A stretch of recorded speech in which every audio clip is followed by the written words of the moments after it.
Assalamualaikum warahmatullahi wabarakatuh. Alhamdulillah nahmaduhu wa nasta'inuhu wa nastaghfiruh wa na'udzu billahi min shururi anfusina wa min sayyiati a'malina may yahdihillahu fala mudilla lahu wa may yudlil fala hadiya lahu. Asyhadu an la ilaha illallah wahdahu la syarika lah wa asyhadu anna Muhammadan abduhu wa rasuluhu la nabiyya ba'dah. Allahumma salli wa sallim ala sayyidina wa habibina wa nabiyina Muhammad sallallahu alaihi wasallam wa ala alihi wa sahbihi wa man tabi'ahum bi ihsanin ila yaumiddin. Jamaah salat Isya dan Tarawih Masjid Darut Taqwa yang dimuliakan Allah, 10-15 menit insyaallah kita akan menyampaikan materi tentang urgensi dari membersihkan hati dari penyakitnya. Jamaah sekalian rahimakumullah, salah satu diutusnya semua utusan dari Nabi Nuh sampai Rasulullah SAW adalah dalam rangka untuk tazkiyatun nafs, membersihkan jiwa. Jadi yang diurusi Islam bukan hanya penampilan fisik yang cantik, yang bersih, yang menarik, akan tetapi lebih penting dari itu adalah agar jiwa yang ada di dalam diri kita ini menjadi jiwa yang bersih. Di dalam surat Al-Jumu'ah ayat 2, Allah Subhanahu wa taala menjelaskan, "Huwallazi ba'atsa fil ummiyina rasulan minhum yatlu 'alaihim ayatihi wa yuzakkihim wa yu'allimuhumul kitaba wal hikmata wa in kanu min qablu la fi dhalalim mubin." Dialah yang mengutus di kalangan orang-orang yang ummi, yang buta huruf, seorang rasul dari diri mereka sendiri. Dalam rangka tujuannya adalah untuk mengajarkan Al-Quran, Alkitab, dan juga wa yuzakkihim, membersihkan hati ini. Jadi kita punya potensi hati kita ini. Hati yang bersih, hati yang sehat, hati yang sakit. Dan yang tahu siapa dirinya masing-masing. Ya. Coba dicek, di list sendiri-sendiri. Ini sifat saya yang baik, ini sifat saya yang buruk. Sifat yang buruk misalnya cemat emosi. Istilahnya sumbu pendek, ya, suka emosinan gitu. Tidak kena sedikit langsung meledak. Ada orang yang seperti itu? Banyak. Ya. Emosinan. Kedua, misalnya yang jelek, pelit. Ya, pelit. Bahkan kepada diri sendiri itu pelit gitu. Punya uang tapi gak mau menikmati itu. Sayang, lebih baik ditabung. Padahal Allah memerintahkan kalau ke masjid, khudhu zinatakum inda kulli masjidin. Kalau kamu pergi ke masjid, ya Bani Adam, wahai anak Adam, kamu itu pakailah pakaiannya bagus gitu. Sayang kalau punya uang, diri sendiri saja pelit, apalagi orang lain. Orang sepertinya ada banyak, ya. Ciri yang ketiga, jelek, yang jelek. Suka apa? Hasad. Enggak suka kalau orang lain bahagia. Tetangganya, temannya, saudaranya yang lain, kalau ada yang bahagia, dia itu sakit hati. Serian, tahu serian ya? Nah, orang kayak gini ini tersiksa oleh sifat buruk ya. Harus disembuhkan jemaah sekalian rahimakumullah. Coba tulis itu. Tulis. Tambah lagi apa? Tambah lagi itu suka menjilat. Jadi pamer ada. Atau mempunyai sifat sombong. Kayak iblis misalnya. Orang miskin sombong. Itu kalau disebut di dalam hadis itu 3 orang yang nanti pada hari kiamat gak akan diajak ngomong oleh Allah. Diacui oleh Allah. Jadi kalau panas karena matahari didekatkan di madang mahsyar diacukan ben. Dia didorong-dorong masuk neraka ben dia. Gak usah diajak ngomong. Mau jenengan kena kasus di dunia langsung dijebloskan penjara kira-kira mau? Langsung digebukin, lu salahku apa? Gak usah pakai ngobrol-ngobrol sama hakimnya kek, sama pengacaranya kek, nggak ada. Nah, salah satu orang yang nggak diajak ngomong oleh Allah dan diacuin itu adalah istilahnya kalau dimasukkan neraka Islam cemplung lah gitu loh. Adalah ailun mustakbir, orang miskin yang sombong. Sudah miskin, sombong lagi. Nggak ada modal untuk sombong gitu loh. Nggak ada modal. Udah jelek, kemayu. Nggak ada modal gitu loh. Wes elek, sok ganteng, sok ayu. Wonten orang seperti itu Pak? Banyak. Jenengan list itu, yang tahu siapa penyakit kita itu. Yang tahu ya kita sendiri. Lah kalau penyakit fisik ngundang dokter di stetoskop gini ditempelin, wah ini jantungnya ini nggak beres, detakannya kayak kurang. Terus di ronsen, wah ini ada putih-putihnya paru-paru kayak kena COVID ini. Atau sesak ini dikasih alat saturasi itu, wah ini 93 ini, wah kayaknya langsung masuk rumah sakit ini. Nah, kalau penyakit fisik bisa begitu. Lah kalau penyakit hati gak bisa Pak. Kalau jenengan kesulitan, nah biasanya aku gak merasa gitu. Misalnya aku ini orang bersih gitu. Oh nah model-model kayak gitu ada. Sampai di dalam Al-Quran itu, wala tuzakku anfusakum, jangan menganggap diri kalian itu suci. Susah dia mengidentifikasi penyakitnya sendiri Pak. Kalau mau tahu gitu ya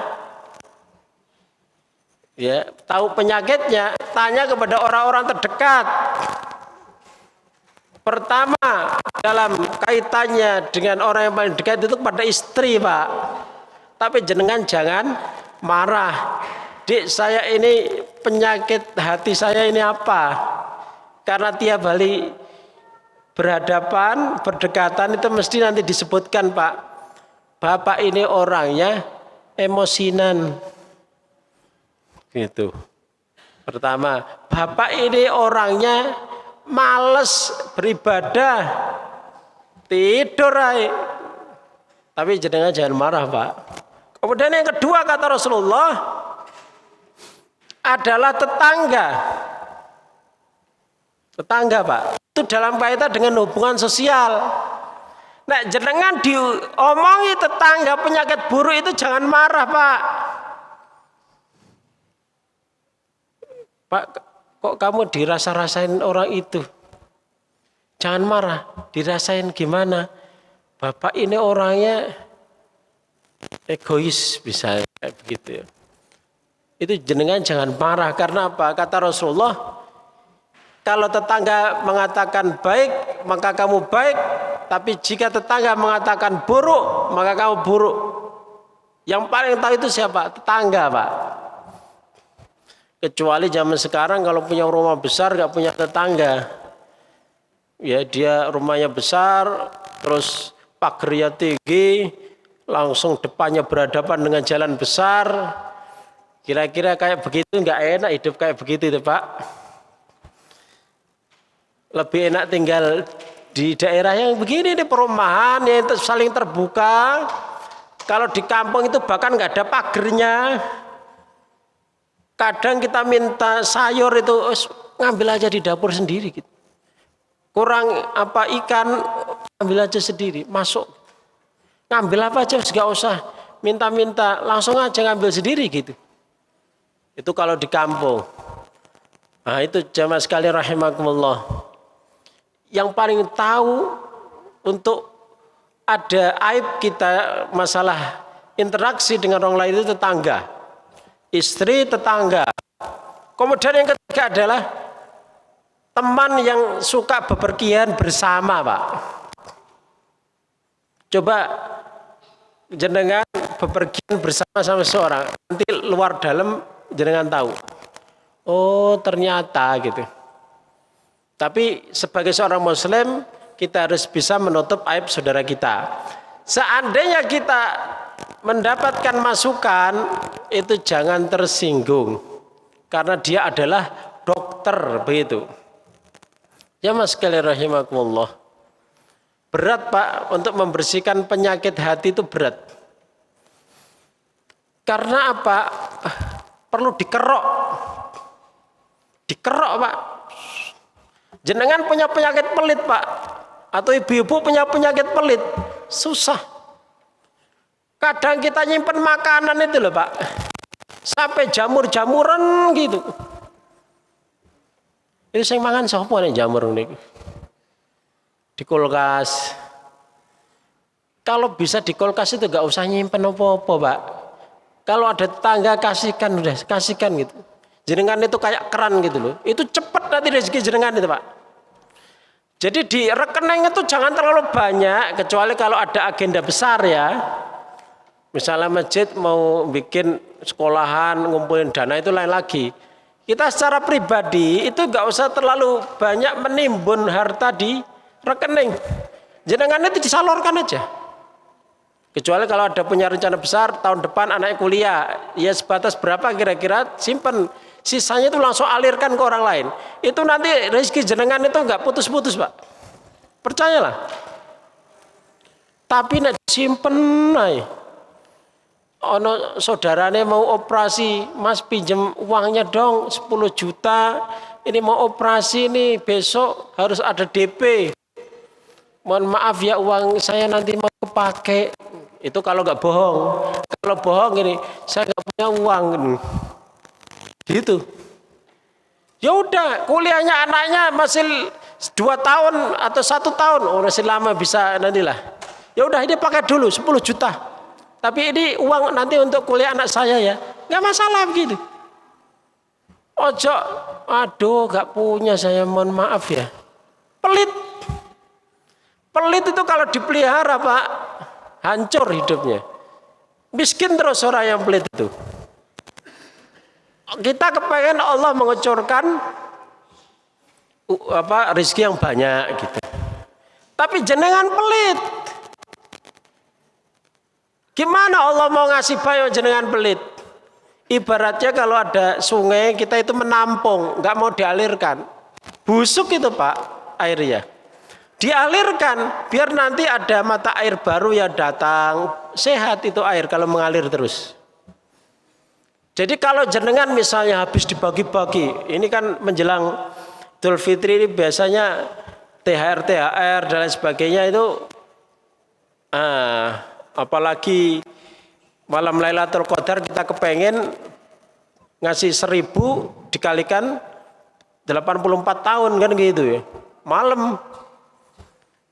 Nah, jenengan transfer ke saudara-saudara yang miskin, yang nggak punya, habis. Bismillah, Allah nanti akan ngasih lagi. Saya kira jenengan kalau melakukan itu mesti punya pengalaman pribadi tentang masalah itu. Di mana Allah akan memberikan sesuatu yang tidak diduga-duga karena kita membantu orang lain. Saya kira itu gak usah diceritakan. Masing-masing punya pengalaman pribadi. Kecuali kalau pelit, melilit begitu ya. Jamaah sekalian rahimakumullah. Jamaah sekalian rahimakumullah. Hati kalau dia bersih, kalau dia bagus, maka nanti itulah yang menjadi jaminan kita masuk surganya Allah Subhanahu wa taala. Ciri-cirinya itu orangnya mudah. Orang kalau interaksi dengan orang lain sudah sulit. Makanya gini lah. Cara kita menilai kita baik atau tidak itu gimana respon orang-orang yang di sekeliling kita? Kira-kira gimana gitu? Kalau orang mengatakan, oh jangan bergaul dengan orang itu, sulit orangnya. Itu orang akan merasakan gitu. Ciri-ciri orang yang masuk surga adalah orang yang mudah, hatinya lega, tidak ada beban. Orang yang suka terenyuh dengan penderitaan orang lain, kebahagiaannya adalah ketika menolong orang lain. Jamaah sekalian rahimakumullah, mudah-mudahan Allah menjadikan kita hamba-hamba yang disebutkan di dalam ayat Al-Qur'an, yauma la yanfa'u malun wala banun illa man atallaha biqalbin salim.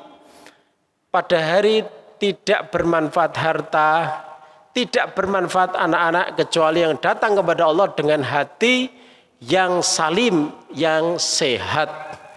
Hati yang sehat harus kita berusaha perbaiki, walaupun harus dikerok saudara-saudara, ya, dari yang sudah ada, dan itu memerlukan waktu. Mudah-mudahan kita sukses, khususnya dengan berpuasa kita diajari Allah untuk mau menjadi hamba-hamba yang berubah ke arah yang lebih baik. Aku qouli hadza wa astaghfirullahal azim li wa lakum. Assalamualaikum warahmatullahi wabarakatuh.